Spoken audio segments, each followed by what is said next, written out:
சின்ன சின்ன பொய்கள் சுகமானதே என்று அணி தொடங்குகிறது. சுகம் என்று சொல்ல வருகிறார் சமூக சேவகர் கௌசர் பெய்க் அவர்கள். அவரை உங்கள் சார்பிலே அழைத்து அமைகிறேன். நன்றி, வணக்கம். கையில எந்த பேப்பரும் இல்லை.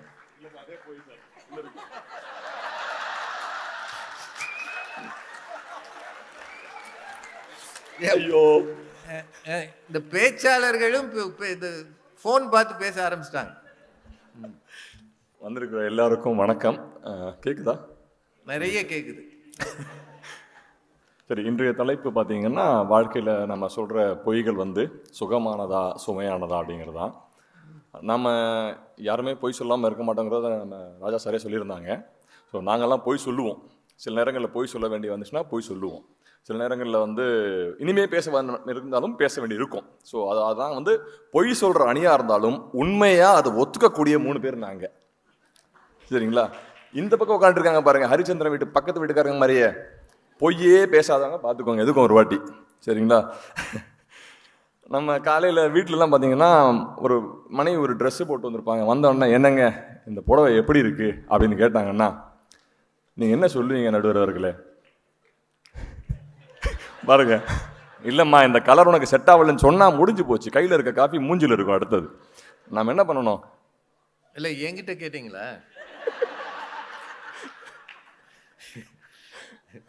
நீங்க சொல்லலாம் அழகா இருக்குன்னு, நாங்க எப்படி சொல்றது? நியாயமான பேச்சு. நாம யாருமே சொல்ல முடிய மாட்டேங்குதுங்க. நல்லா இல்லைன்னு சொல்ல மனைவிட்ட சொன்னோம்னா காஃபி நம்ம மூஞ்சில ஊத்திடுறாங்க. ஸோ நார்மலாக என்ன சொல்றோம்னா, மனைவி கிட்ட நம்ம சின்ன ஒரு போய் சொன்னா தான் அன்றைய நாள் நமக்கு விடியும். தெரியாம இல்லம்மா அவன் ட்ரெஸ் நல்லா இல்லைன்னு சொல்லிட்டோன்னு வச்சுக்கோங்க, மொத்த நாள் சண்டையாக தான் இருக்கும். ஸோ அதனால அங்கேருந்து ஆரம்பிக்குது பொய்ங்க. நம்ம நண்பர்களோட வெளியில போறோம், சாப்பிட போறோம். 2 விஷயம் இருக்கு. நிறைய பில் வந்துடும். அதுக்காக நம்ம என்ன பண்ண, மச்சான் பர்ஸு கொண்டு வரலடா அப்படிம்போம். அப்போ நம்ம பர்ஸு தப்பிச்சிடும். சில நேரங்களில் நம்ம பர்ஸில் காசு இருக்காது. அப்பவும் சொல்லுவோம், மச்சான் பர்ஸை கொண்டு வரலடா அப்படிம்போம். நம்ம நண்பனுக்கு தெரியும் நம்ம போய் சொல்கிறோன்னு சொல்லிட்டு. ஆனால் அவன் என்ன பண்ணுவான்னா, விடுமச்சான் நான் பே பண்ணிடுறேம்மா. ஏன்னா அந்த இடத்துல நமக்கு மரியாதையும் மானமும் தப்பிக்கும். பைசா இல்லைன்னு சொல்ல முடியாதுல்ல. அதனால நம்ம ஆஃபீஸ்க்கு போகிறோம், நிறைய ப்ராஜெக்ட்லாம் பண்ணுவோம். மேனேஜர் ஒரு ப்ராஜெக்ட் கொடுத்துருப்பாரு, மறந்துருப்போம். திடீர்னு என்ன பண்ணுவாங்க, மேனேஜர் கூப்பிட்டு, தம்பி அந்த ப்ராஜெக்ட் கொடுத்தேன் பண்ணிட்டியா அப்படிம்பாங்க. இல்லை சார் பண்ணலை மறந்துட்டேன்னு சொல்லுவோமா? கிடையாது, பண்ணிக்கிட்டே இருக்கும். ஆந்தவே சார் 2 hours அப்படிமோ. நம்ம தொற்று கொடுக்க மாட்டோம். அது நமக்கு அந்த இடத்துல சொன்னா தான் சார் வேலை தப்பிக்குது. போய் சொல்ல வேண்டியது வேற வழி இல்லையா? ஆமா, பொழப்பு சார். நம்ம ஊருக்கெல்லாம் போவோம் சார். ஊருக்கெல்லாம் போனால் அந்த நிகழ்ச்சிகள்லாம் போவோம். இல்லைன்னா ஒரு திருவிழாவுக்கு போகிறோம். எல்லாரும் கூடி குடும்பங்கள்லாம் ஒன்றா இருக்குவோம்.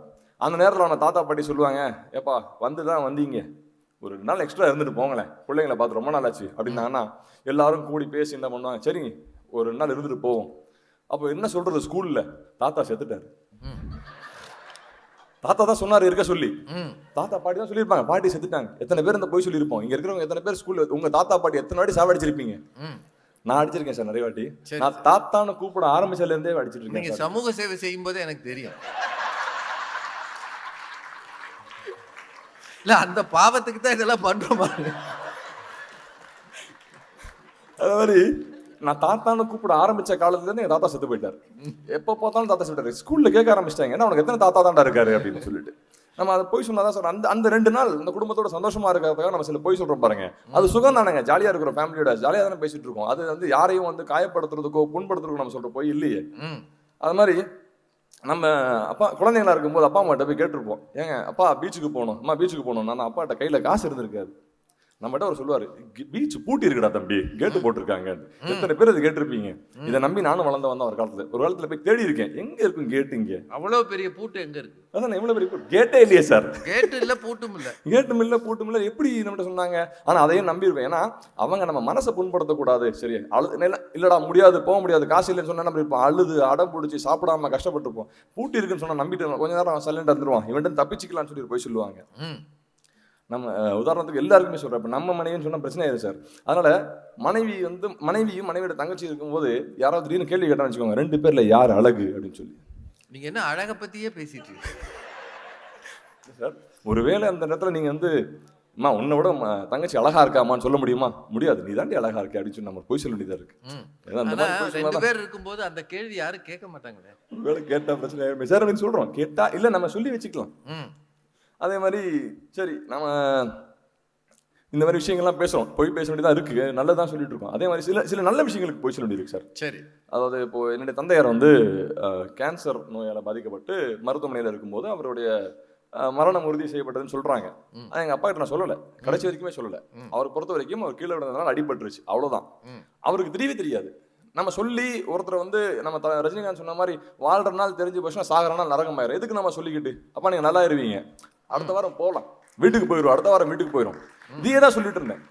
அது வந்து கடைசி வரைக்கும் அவர் இறக்குற வரைக்கும் அவருக்கு தெரியாது அவருக்கு அந்த நோய் இருக்குங்கிறது. ஸோ அது ஒரு எனக்கு வந்து ஒரு பொய் சொல்லிட்டுமேங்கிற ஒரு, சரி வீட்டுக்கு கூட்டு போறேன்ப்பா, அவங்களை கூட்டு போய் பார்த்து பொய் சொல்றேன் சின்ன ஒரு வருத்தம் இருந்தாலும் அந்த மனுஷன் சந்தோஷமா இருந்தான்ல, அந்த பொய் சொல்றது சுகம் தான் சார் எனக்கு. 2012 ஒரு நண்பர் வந்து கோமாவில் இருக்கிறதாக தகவல் சென்னையிலேருந்து வருது. அப்போ அவங்கள வந்து பார்க்க போகிறேன். மல்டிபிள் பிளட் லாஸ் இருக்குன்னு சொல்கிறாங்க, அதனால் அவர் பிழைக்க மாட்டார்னு சொல்கிறாங்க. அவங்க ஃபேமிலியிட்ட நான் பேசணும், நான் பேசும்போது சொல்கிறேன், இல்லைங்க அவர் பிழைச்சிடுவார், நல்லா ஆயிடுவார்னு சொல்லிட்டே இருக்கிறேன். அவர் ஊருக்கு அனுப்புறதுக்கான ஏற்பாடு செஞ்சுக்கிட்டு இருக்கோம். திடீர்னு அவர் இறந்துடுறாரு. நான் வீட்டுக்கு ஃபோன் பண்ணணும், இந்த தகவல் சொன்னவங்கள்ட்ட சொல்கிறேன். அவங்க சொல்கிறாங்க, அவன் ஜேசுதாஸ் அவரோட பையன், அந்த இறந்தவரோட பேர், அவனோட பையனுக்கு எக்ஸாம் நடக்குது, +2 எக்ஸாம் நடக்குது, தயவு செஞ்சு 2 நாள் மறைக்க முடியுமா, லாஸ்ட் எக்ஸாம் முடிஞ்சிடும் அப்படிங்கிறாங்க. நான் அந்த 2 நாளில் சொல்ல முடியல, அவங்க மனைவிக்கு தெரியாது, அவங்க கணவர் இறந்தாருங்கிறது தெரியாது, சொல்ல வேண்டிய அவசியம் வரல, நான் சொல்லலை. 2 நாளைக்கு அப்புறம் தான் நம்ம சொல்கிறோம் இறந்துட்டாருன்னு சொல்லி. அந்த பாடியை கொண்டு போய் நான் ஊரில் இறக்கி போகும்போது அந்த சொந்தக்காரங்க சில பேர் கேட்டாங்க, எப்படிங்க நீங்கள் போய் சொல்லலாம், இறந்து போனதை பற்றி 2 நாளுக்கு முன்னாடி சொல்லக்கூடாதா நீங்கள் அப்படி சொன்னால். அந்த மனைவி சொன்னாங்க, என் பிள்ளையுடைய எதிர்காலத்துக்காக தான் போய் சொன்னா, பிரச்சனை இல்லைங்க, தப்பா இல்லை அப்படின்னு சொல்லி. அந்த பிள்ளைக்கு போன வாரம் கல்யாணம் நடந்துருச்சு. அதை வந்து இந்த மாதிரி போய் சொல்றதுனால சில பேர் நல்லது நடக்குது, சந்தோஷமா இருக்கிறாங்க. நான் போய் சொல்றது சுகமேன்னு சொல்லி நன்றி சொல்லி விடைபெறுகிறேன். வணக்கம். பெல் அடிச்சிட்டாங்க. முதல் முறையா பேசுறாரு.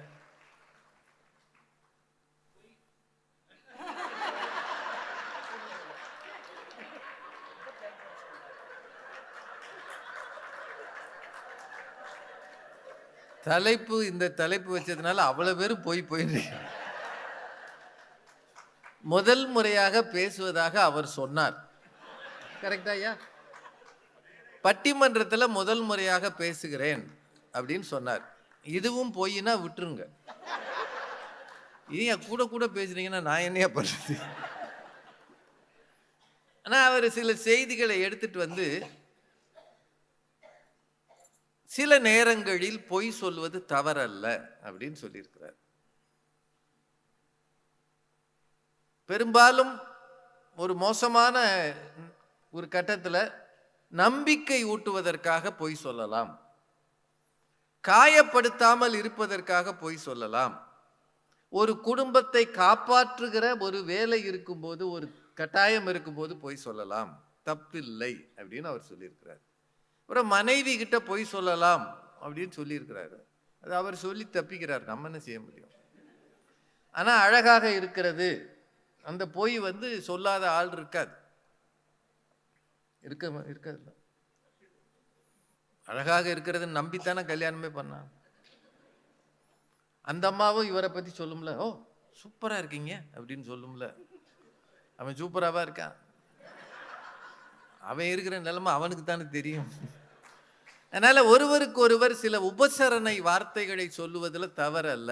சின்ன மகிழ்ச்சியை ஒன்று தரும் என்றால் அது தவறல்ல அப்படின்னு நல்லா பேசியிருக்கிறாரு இல்லையாங்க?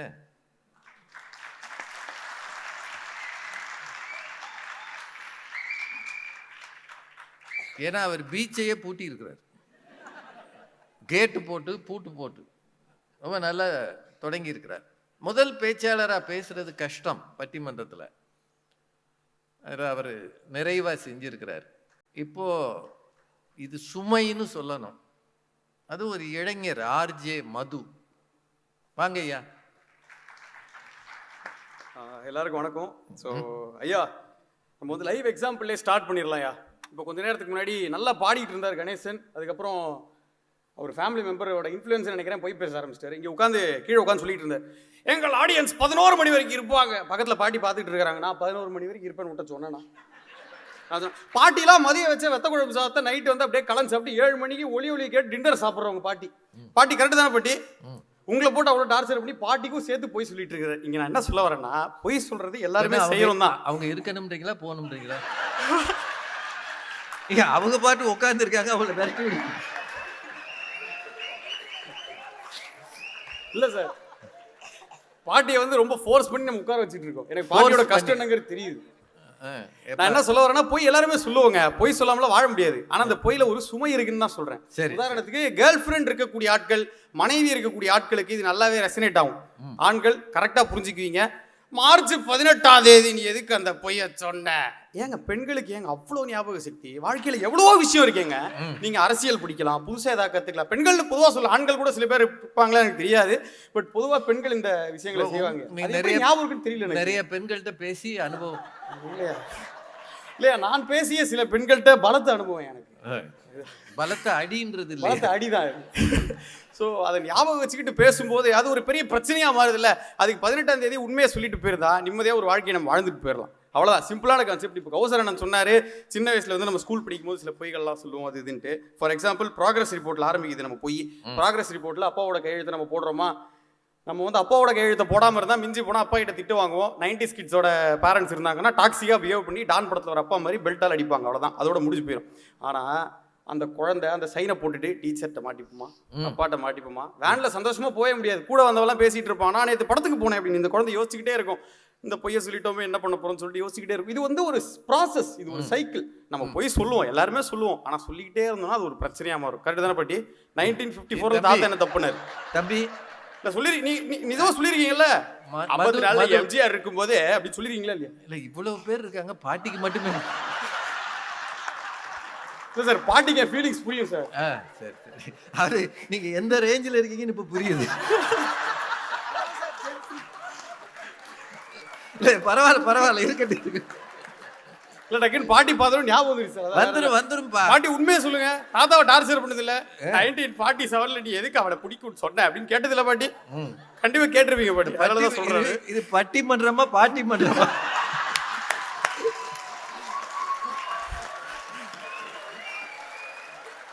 பாட்டி லவ் யூ பாட்டி, ஆனா நம்ம பிரேக்கப் பண்ணிக்கலாம் பாட்டி. இதுக்கு மேல பேச விட மாட்டாங்க பாட்டி. இல்லைனா அதாவது இங்க நிறைய பாட்டு, கணேசன் அவர்கள் நிறைய சிங்கர்ஸ்லாம் சூப்பரா பாடினாங்க. ஒரு பாட்டு, முக்கியமான ஒரு பாட்டை விட்டுட்டாங்க. பொய்யிலே பிறந்து பொய்யிலே வளர்ந்த புலவர் பெருமானே. 2 புலவர் ஒரு புலவி இங்க கண்ணு முன்னாடி உட்காந்து இருக்கிறாங்க. பொய் பேசுறதையே ஒரு தொழிலா வச்சுக்கிட்டு. நிறைய ப்ரொஃபஷன் இருக்குங்க, இன்ஜினியர், டாக்டர், லாயர், அது இதுன்னு இருக்கு. பொய் பேசுவோம் சார், சூப்பர் சார், பொய் பேசுவோம். இந்த குழந்தைங்களாம் உட்காந்து இருக்காங்க, இந்த பொண்ணு பாவமா வீடியோ எடுத்துக்கிட்டு இருக்கு. அதுக்கிட்ட போயிட்டு பொய் பேசுவா, நல்ல காப்பி அடிமா, சூப்பர்மா அப்படின்னு சசிகுமார் சார் வந்து நல்லா பேசுவார். நல்லா அந்த சுகி சிவமையா, சாலமன் பாப்பையா மாதிரிலாம் பேசுவார். நல்ல மனுஷன், சூப்பரா பேசுவார். யோசிச்சு பாருங்க ஐயா, நீங்க துபாய் ஏர்போர்ட் பத்தி பேசிட்டு இருந்தீங்க, எனக்கு டக்குனு ஒன்று ஸ்ட்ரைக் ஆச்சு. இப்போ ஃபார் எக்ஸாம்பிள், நம்ம வந்து பொய் பேசலாம், சுகம் தான் இவங்க சொல்றாங்கல்ல, அது வந்து இந்த மாதிரி இடத்துலையும் தனக்கு தேவைன்றப்ப மட்டும்தான் அது சுகம். ஆனா ஜென்ரலா அது வாழ்க்கையில சுமதான். உதாரணத்துக்கு நம்ம சசிகுமார் சார் இமிகிரேஷன் போறார், ஓகேவா? சசிகுமார் சார் இப்ப எல்லாரும் வாரணமாயிரம் சூர்யாவை இமேஜின் பண்ணீங்க. அந்த சசிகுமார் சார்ல இவரு இந்த மீசையெல்லாம் வச்சுட்டு உட்காந்துருக்காருல்ல, அவர் வந்து வாரணமாயிரம் சூர்யா மாதிரி யூஎஸ் இமிகிரேஷன்ல போயிட்டு பேசுறாரு. நான் சசிகுமார், நான் பட்டிமன்றங்களில் பேசுபவன், எனக்கு வந்து மேகனாவை நான் பார்க்க செல்கிறேன் அப்படின்னு சொன்னா, சார் மேகனா பார்க்க போறீங்களா, உள்ள வாங்க அப்படின்னு யூஎஸ் இமிகிரேஷன் ஆஃபீஸர் சொல்லுவானா, தம்பி ஒரு ஓரமா வா, உன் பாஸ்போர்ட்டை கொஞ்சம் செக் பண்ணணும், உன்னை பார்த்தாலே எனக்கு சந்தேகமா இருக்கு அப்படின்னு. ஸோ பொய் சொல்றது ஒரு சுமையா கேரி ஃபார்வர்ட் ஆகிட்டே இருக்கும் அப்படிங்கிறதா உண்மை. தமிழ் சினிமால எத்தனையோ திரைப்படங்கள் எக்ஸாம்பிள் எடுத்துக்கலாம். பஞ்சதந்திரம் படம் எல்லாருக்குமே பிடிக்கும், ரைட்டா? அந்த பஞ்சதந்திரம் படத்துல ஸ்டார்டிங்லேயே கமல்ஹாசனும் சிம்ரனும் அனிமூன் போயிருக்கும் போது இந்த கணேஷ் எங்கிட்டே ஃபோன் பண்ணுவார், டேய் நிர்மலா அங்கே வந்து தூக்கு மாத்திரை போட்டுக்கிட்டு இருக்காடா அப்படின்னு சொல்லும்போது கமல்ஹாசன் வந்து ஆம்பளை பைலட் ஒருத்தருக்காரோ பார்த்துட்டு ஒருத்தர் அப்படின்னு கண்டதையும் பேசிக்கிட்டு இல்லாமல், நிர்மலாமா தூக்க மாத்திரை போட்டுட்டு இருக்காமா, வாமா சேர்ந்து போன்னு சொன்னால் சந்தோஷமாக அவங்க வந்து அனிமூனியாச்சும் கொண்டாடி இருக்கலாம். அதை விட்டுட்டு நான் ஆம்பளை பைலட்டை பார்க்க போகிறேன், தேவயானியை பார்க்க போகலன்னு பொய்யை சொல்லி மாட்டிக்குவார். எத்தனையோ திரைப்படங்கள் இருக்கியா, காதலா காதலான்னு ஒரு படம், அந்த படம் ஃபுல்லாக பொய் சொல்லி ஏகப்பட்ட பாடுபட்டுக்கிட்டு இருப்பாங்க. மன்மதனம்பூன்னு ஒரு படம். இந்த மாதிரி படங்கள் லிஸ்ட் வந்து நம்ம பெருசா போட்டுக்கிட்டே போலாம். நீங்க சினிமால இருக்கிற போய் மட்டும் சொல்றீங்க இல்லையா? அது நிஜ வாழ்க்கையில நடக்குது. ஸோ அது ரொம்ப கஷ்டம் அப்படின்னு சொல்றேன். ஒரு சின்ன எக்ஸாம்பிள் இந்த இடத்துல, மிஸ்டர் பீன் எல்லாருமே பார்த்துருப்பீங்க. அந்த மிஸ்டர் பீன்ல வந்து ஒரு ஹோட்டலுக்கு போய் ஒரு சாப்பிடுவார். அப்போ வந்து என்ன பண்ணுவாங்கன்னா, ஒரு பெரிய ஸ்டேக் எடுத்துட்டு வந்து அவர் கொடுப்பாங்க. அவருக்கு அது பிடிக்கவே பிடிக்காது. இது என்ன பணக்கார ஹோட்டலில் இருக்கேன், 5 ஸ்டார் ஹோட்டல் மாதிரி இருக்கேன்னு சொல்லிட்டு அதை பிடிக்காமையே 2 வயசு சாப்பிட்டு வைப்பாரு. கன்றாவியாக இருக்கும். டக்குன்னு என்ன பண்ணுவார், ladies hand bag, pant pocket, அங்கே இங்கே சொல்லிட்டு எல்லாத்தையும் ஒழிச்சு வச்சிருவார். ஒழிச்சு வச்சுட்டு கடைசியில் பார்த்தா அந்த ஸ்டேக் வந்து கீழே விழுந்துடும். கீழே விழுந்தவொடனே என்ன பண்ணுவாங்கன்னா, நேராக வந்து சார் உங்களுக்காகவே ஒரு புதிய ஸ்டேக் அப்படின்னு எடுத்து கொண்டு வந்து வச்சிருவாங்க. ஸோ இங்கே என்ன பிரச்சனைனா, அந்த மிஸ்டர் பீன் முதலையே இதை மனுஷன் சாப்பிட முடியாரா, தயவு செஞ்சு எடுத்துட்டு போடா அப்படின்னு சொல்லியிருந்தாங்கன்னா அங்கே பிரச்சனையே வந்திருக்காதுங்க. அதைத்தான் நான் சொல்ல வரேன். இப்பயே சொல்கிறேன், பொய் எல்லாருமே சொல்லுவோம். ஆனால் அந்த பொய் சொல்றது சுமைதான், அது சுகம் கிடையாது. ஸோ இந்த மாதிரி நிறைய விஷயங்கள் இருக்குது. பேசிட்டே போகலாம். நீங்கள் வேறு பெல் அடிச்சிட்டிங்க. அதனால் இந்த வாய்ப்புக்கு நன்றி கூறி இங்கிருந்து விடைபெறுகிறேன். பாரதி பாஸ்கர் எங்கள் டீமை காப்பாற்றுவாங்கன்ற ஸ்ட்ராங்கான நம்பிக்கையோட. Thank you so much guys. இவர் பாட்டிகிட்ட பேசுவாராம், இவரை பாரதி பாஸ்கர் காப்பாற்றுவாங்களாம். ஒரு 30 வருஷம் மேடையில் இருக்கிற பாரதி பாஸ்கருக்கு இதை விட நெருக்கடி இருக்கவே இருக்காது. அவர் வானொலியில் ஜாக்கி, இந்த பண்பலை ஒலிபரப்பில் அது நல்லா தெரிஞ்சது. நான் ஸ்டாப்பாக பேசினார், பல குரலில் பேசினார், சினிமாவை பற்றி பேசினார், அப்புறம் பொய் சொல்லாமல் இருக்க முடியாதுன்னு பேசினாரா இல்லையாங்க?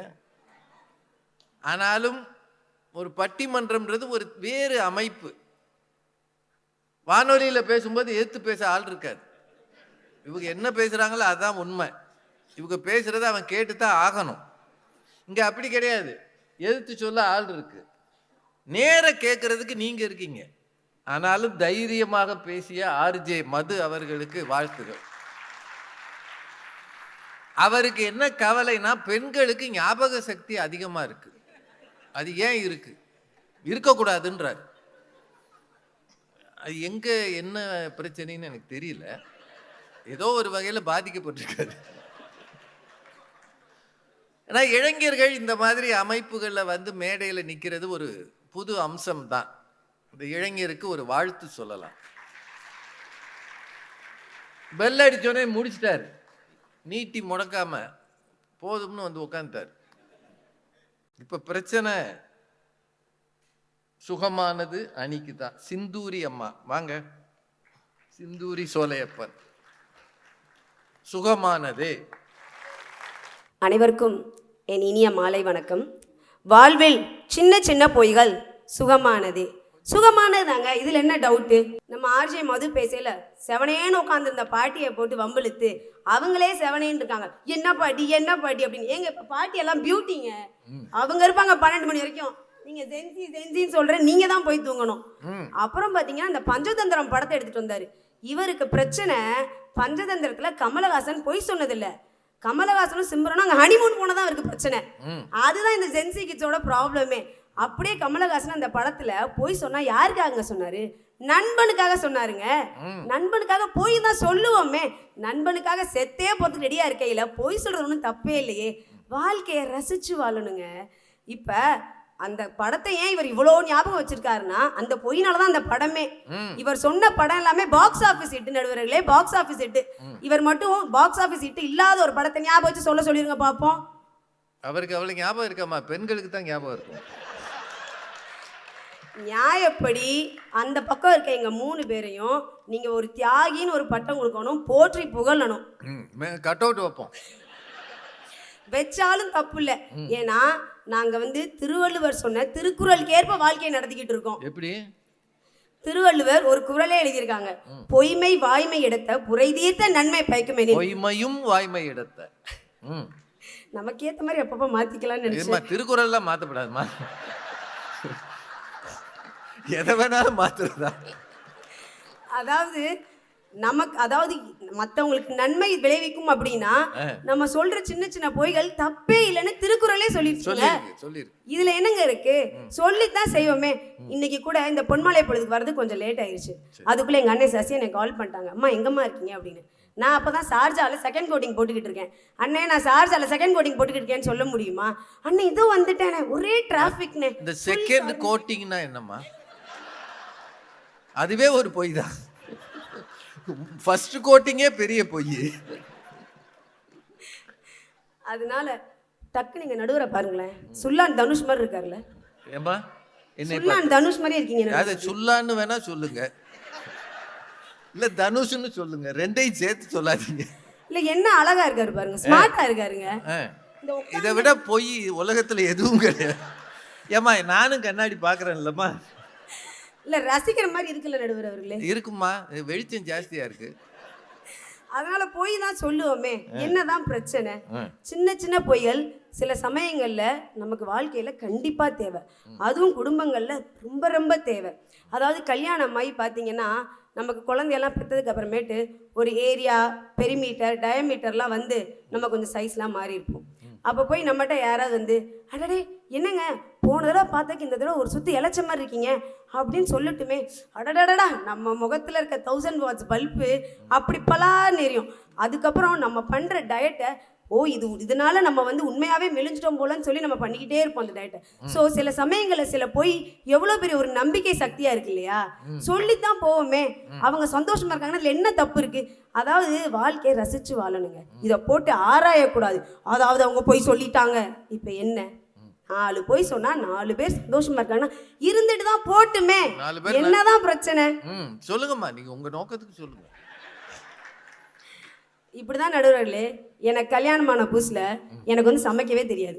நம்ம கல்யாணம் ஆன புதுசுக்கும் போது நம்ம கணவர் நம்மளை ரொம்ப இம்ப்ரெஸ் பண்ணுன்றதுக்காக முதல் நாள் காலையில் நம்ம காஃபியெல்லாம் போட்டு கொடுத்துட்டாரு.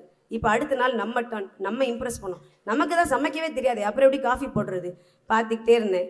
என்ன பண்ணுறதுனே தெரியவே இல்லை. சரி போடுவோம் ஒரு பைய அப்படின்னு.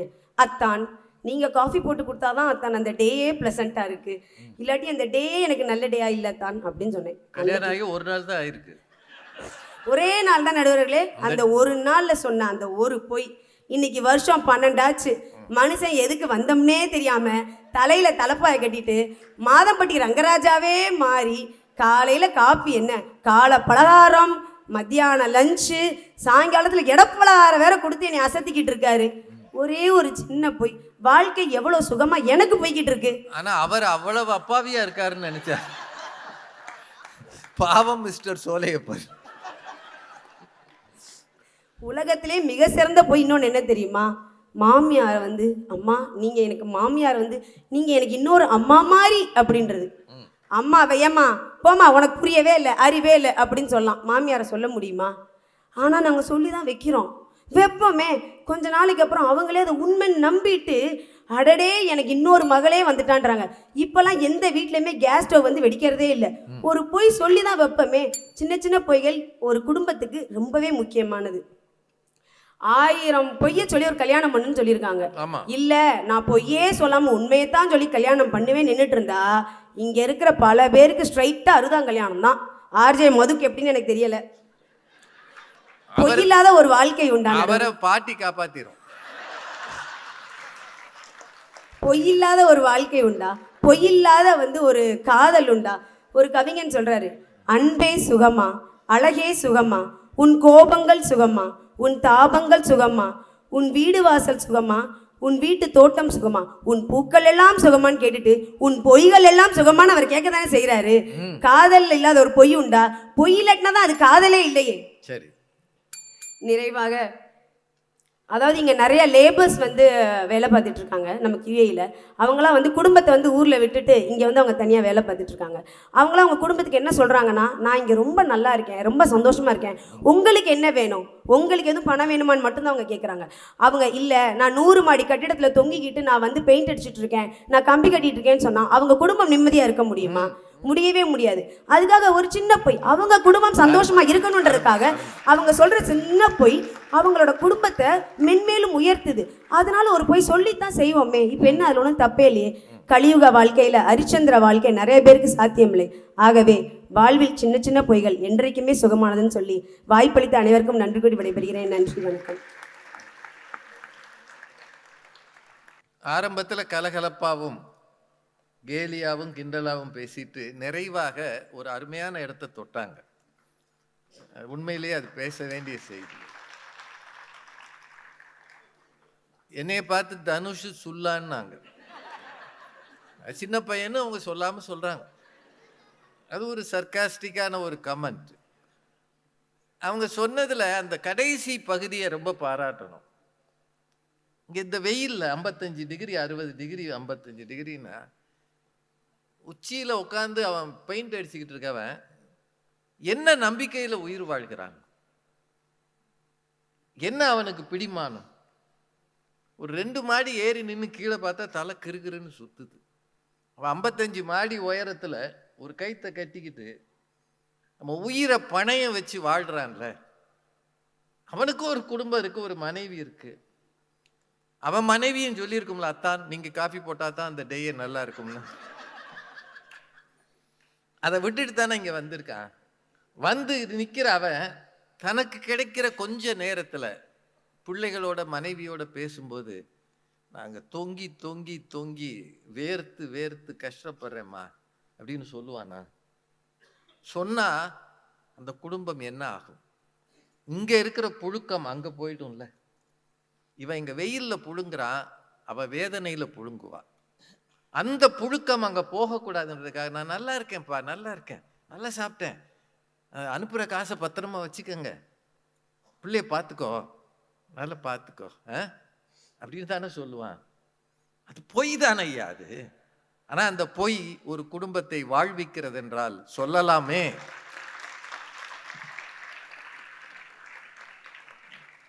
ஒரு பேச்சாளர் இதையும் செய்யணும். வெறுமன நகைச்சுவை மட்டுமல்ல பேச்சு, அதையும் தாண்டி இதயத்தை தொடும்படியாக சொல்லணும். ரொம்ப அழகா சொன்னாங்க சிந்தூரி அவர். அவருக்கு எல்லார் சார்பாகவும் வாழ்த்துகளும் பாராட்டுகளும். 1000 பொய் சொல்லி ஒரு கல்யாணம் பண்ணுங்க அப்படின்னு அந்த பழமொழிக்கு வேற ஒரு அர்த்தமும் சொல்லுவாங்க. ஆனால் அவங்க பார்வையில் அதை சொல்லிட்டாங்க.